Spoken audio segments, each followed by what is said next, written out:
C'est-à-dire qu'effectivement, disons, déjà sa contribution pendant la guerre d'Algérie, la libération, elle était très forte. Et lui fait partie de ces gens qui se sont battus pour la libération au plein sens du terme, c'est-à-dire pour que les Algériens soient réellement libres, libres de dire ce qu'ils veulent, à travers la manière qu'ils choisissent, etc. Et, euh, et lui, il n'a rien compris en fait, quand il a vu qu'il n'avait pas droit de citer presque, euh, de créer, etc. Et donc il fait un film un peu, comment dire, de manière très détournée quand même, hein. Ce film-là, Alger Insolite, rien dit tout. C'est une petite commande de la mairie et il la détourne pour faire un long métrage de fiction, etc., etc. Donc il a pris ça, il a fait ça assez risqué parce que c'était l'époque du parti unique, on rigolait pas trop avec ce genre de choses. Et mais quand même, il a réussi son film, à faire son film. Il a échappé, j'allais dire, au circuit d'État, du contrôle, etc. Mais après, il a été attrapé pour la diffusion.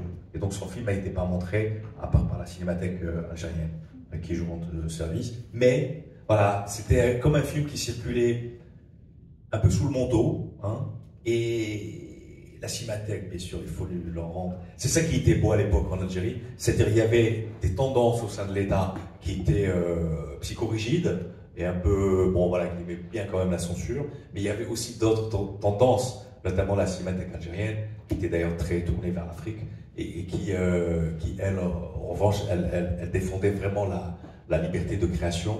Et Zinette, voilà, c'était son refuge, la cinémathèque algérienne, avec son film sous les bras, pour le montrer, voilà, comme ça, dans une ville, après dans une autre.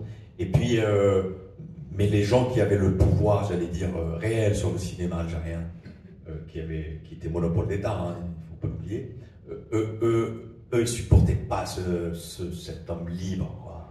Sa liberté, son sarcasme, critiquer tout le monde, voilà, c'est quelqu'un qui a risqué sa vie pendant la guerre et c'est pas pour avoir peur d'un petit fonctionnaire, quoi. Donc il n'avait pas la langue dans sa poche et tout. Mais tout ça, il l'a payé, effectivement. Il l'a payé cher. Il a fait un film, mais comment dire, il a compris qu'il n'en ferait pas d'autres en Algérie. Donc il s'est exilé en France et là il a travaillé comme comédien 10 ans. Voilà. Et l'Algérie n'a pas fait appel à lui, bien sûr, ni comme réalisateur, ni comme comédien, quoi. Alors qu'en France, il arrivait quand même à travailler pas mal. Donc voilà, mais disons, sa revanche, elle se passe aujourd'hui, j'allais dire. Les jeunes cinéastes algériens, ils se revendiquent de son film, ils ne se revendiquent pas d'autres films qui ont eu des palmes ou des Oscars, etc. Et ça, c'est la plus belle des revanches, quoi. Voilà. C'est-à-dire que c'est un film vraiment aimé par les gens et par les gens de cinéma, surtout les cinéphiles. Et je crois que cet amour va résister au temps et à l'histoire. Et c'est la plus belle des revanches de Mohamed Zined. Que lui, bah, alors, il paraît qu'il réfléchissait pas du tout comme ça en termes de revanche. C'est mes propres paroles et mes propres sentiments. Lui, c'était une sorte d'anarchiste. Il s'en foutait de tout, quoi. Il vivait le présent et basta.